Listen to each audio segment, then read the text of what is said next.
పడని అమ్మా. ఎంత ఆనందపడితే తర్వాత అంత బాధపడతారు.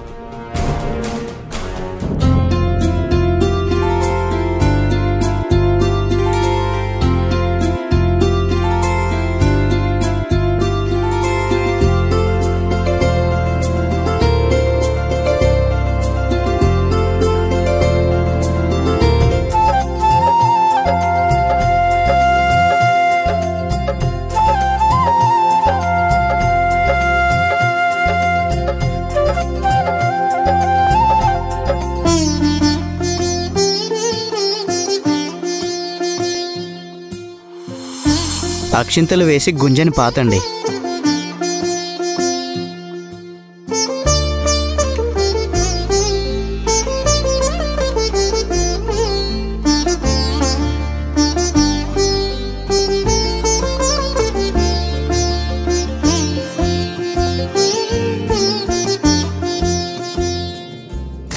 వీళ్ళు పందిరి గుంజను పాతితే గుండెల్లో గుణపం గుచ్చుతున్నట్టుందే, భరించలేకపోతున్నాను.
ఏవండి, అక్కడ అందరూ అంత ఆనందంగా ఉంటే మీరేంటి ఎలా వచ్చేశారు?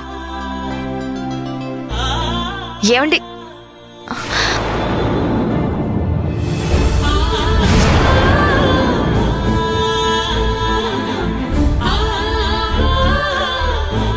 ఆ కన్నీళ్ళేంటండి? నా ఇంటి మహాలక్ష్మి నన్ను పరాయవాణ్ణి చేసి ఇంకో ఇంటికి వెళ్ళిపోతుంది జయ. ఆడపిల్లను కన్న తల్లిదండ్రులకు మాత్రమే ఎందుకు ఈ శాపం? వేలు పట్టి నడిపించిన ఈ చేతులతో ఇంకొకరు వేలు పట్టించి 7 అడుగులు నడిపించాలి. గుండెల మీద ఆడుకున్న బిడ్డని, గుండె లోతుల్లో ప్రేమను చంపుకొని మరొకరికి అప్పగించాలి.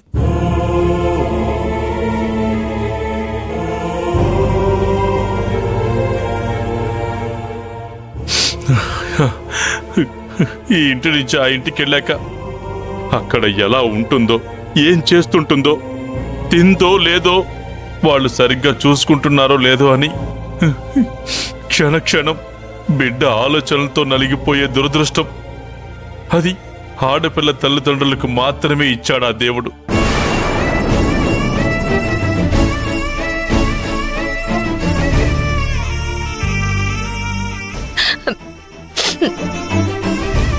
ఏవండి, ఇదేమన్నా ఈనాటి సాంప్రదాయం కాదు కదా, ఎప్పటి నుంచో వస్తుంది కదా.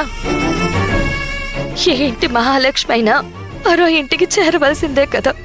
పెళ్లి చెయ్యాలి అన్నప్పుడు బాధగా అనిపించలేదు, నా కూతురు మాధవ్ని ప్రేమించింది అన్నప్పుడు కూడా బాధ అనిపించలేదు. కానీ పెళ్లి కూతురు కాబోతుందని తెలిసాక నా కూతురు నన్ను వదిలిపెట్టి వెళ్ళిపోతుంది, నాకు దూరం అయిపోతుందనే ఆలోచన అస్సలు తట్టుకోలేకపోతున్నాను. ఎన్ని జ్ఞాపకాలు జయ. పుట్టగానే బోసి నవ్వులు నవ్వుతూ ఈ వేలు పట్టుకున్నప్పుడు అందరూ రేయ్ నీకు మహాలక్ష్మి పుట్టిందిరా, అదృష్ట దేవత పుట్టిందిరా అంటుంటే నా తల్లికి ఏ లోటు రాకుండా చూసుకోవాలనుకున్నాను. అలాగే పెంచుకున్నాను కూడా. అడుగు బయట పెడితే ఎదురొచ్చే నా తల్లి రేపటి నుంచి ఎదురు రావడానికి ఉండదు. ఇంటికి రాగానే నాన్న నాకు అది కావాలి ఇది కావాలి అని అడిగే నా బిడ్డ ఇప్పుడు నన్ను ఏమీ అడగదు. రేపటి నుంచి నా కూతురు కూడా నా ఇంటికి పరాయిదానిలాగానే వచ్చి వెళ్ళిపోతుంది జయ. ప్రతి ఆడపిల్ల జీవితం అంతేనండి. 18 ఏళ్ళు పుట్టింట్లో ఉండి ఒక్కసారిగా అమ్మా నాన్నల్ని తోబుట్టుల్ని అందరినీ తెంచుకుని వెళ్ళిపోయి కొత్త బంధాల్ని కలుపుకుంటూ ఆ బంధాలతో వచ్చే బాధ్యతల్ని మోస్తూ తన బిడ్డల్ని మోస్తూ ఆ ఇంటి గౌరవాన్ని మోస్తూ అప్పుడప్పుడు గుర్తొచ్చే కన్నవాళ్ల మీద ప్రేమని కన్నీళ్లతో చెప్పుకుంటుంది. అంతేనండి ఆడతని రాత. ఆడపిల్లకి హక్కులిచ్చాం, ఆడపిల్లల్ని సమానంగా చూస్తున్నాం, ఆడపిల్లలకి ఉద్యోగాలు ఇస్తున్నాం అంటున్నారు. కానీ ఆడపిల్లలు పుట్టిల్లు దాటి వెళ్లాల్సిన అవసరం లేదు అనే హక్కుని మాత్రం ఎవరూ కల్పించడం లేదండి. ఈ సాంప్రదాయాలు పెట్టిన పెద్దవాళ్ళు ఎంత కఠినంగా ఆలోచించారు జయ. వంశం పేరు నిలబెట్టే మగాడికి మాత్రం జీవితాంతం పుట్టింట్లో ఉండే అదృష్టాన్ని ఇచ్చి 10 తరాలు మొదలవడానికి కారణమయ్యే ఆడపిల్లలకు మాత్రం పుట్టిల్లు నుంచి దూరం చేసేశారు.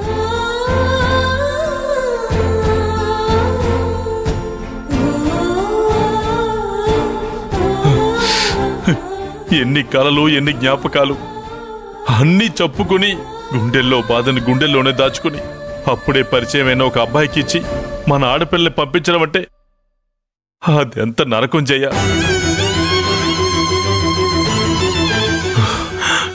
నిజంగా నా కూతుర్ని నాకు పంపించాలని లేదు జయ. అదేంటండి అలా మాట్లాడుతున్నారు? పెళ్లి అనుకున్నాం, అదక్కడ పెళ్లి కూతురిగా తయారవుతుంది. మీరు ఇప్పుడు పంపించను అంటే ఎలా?